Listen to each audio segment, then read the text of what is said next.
PNM can't put toothpaste back in tube by Leisha Dore. What a farce. What ridiculousness. PNM Chairman Marva Gonzalez is publicly admonishing San Fernando East MP Brian Manning for taking internal party matters public. But the deeper this controversy goes, the more absurd that admonition becomes. Manning has made it clear that he will not remain silent.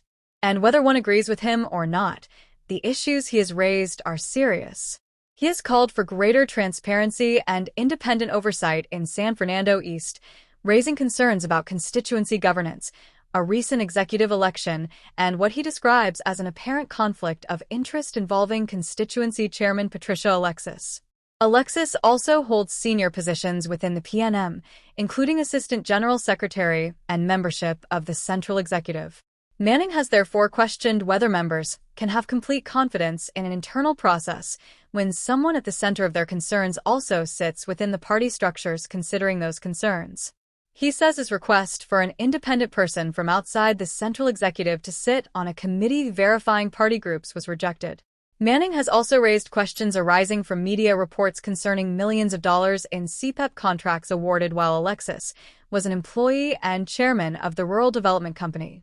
Importantly, Manning has not accused anyone of wrongdoing. He is asking for independent scrutiny and answers. The San Fernando East constituency executive has hit back hard.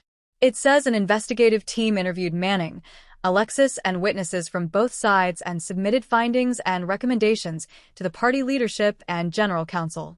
It maintains that Manning's dissatisfaction does not make the process unfair. Then came the counterpunch.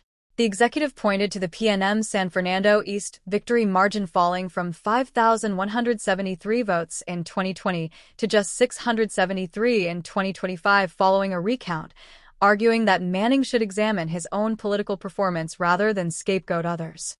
So, where are we now? Manning is questioning his executive.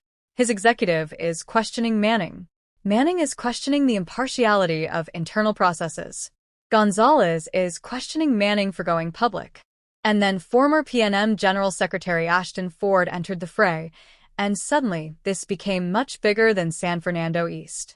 Ford says the PNM previously kept its dirty linen private because internal problems were actually addressed.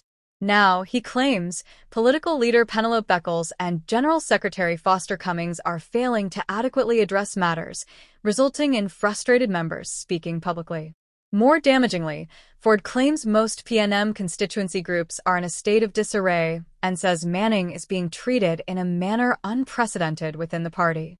He has also alleged postponed constituency meetings and attempts to influence voting to gain control of the General Council. These are serious allegations from a former General Secretary, and they raise an obvious question. Is the real problem people going public, or a failure of party management that is driving them to do so? Against all of this, Gonzalez's warning about going public borders on comedy. Keith Rowley's memorable comparison of PNM secrecy to the Cosa Nostra inevitably comes to mind. Perhaps Manning has broken the PNM's traditional code of silence. But he certainly isn't the only one talking.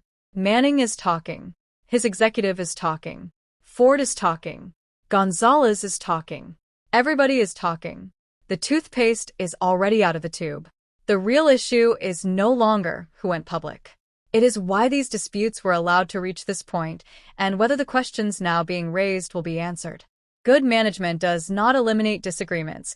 It resolves them before they become public spectacles. It creates processes people trust, addresses grievances promptly, and prevents internal disputes from festering. That is what makes the irony so spectacular. While the PNM chairman warns Manning against taking internal disputes public, the country is watching senior PNM figures publicly argue about the state and management of their own party. The PNM's problem is therefore no longer simply Brian Manning. It is the unmistakable appearance of a party struggling to manage itself. So good luck putting the toothpaste back into the tube, Marvelous Marvin. Everyone else, get the popcorn ready. This calm mess looks far from over.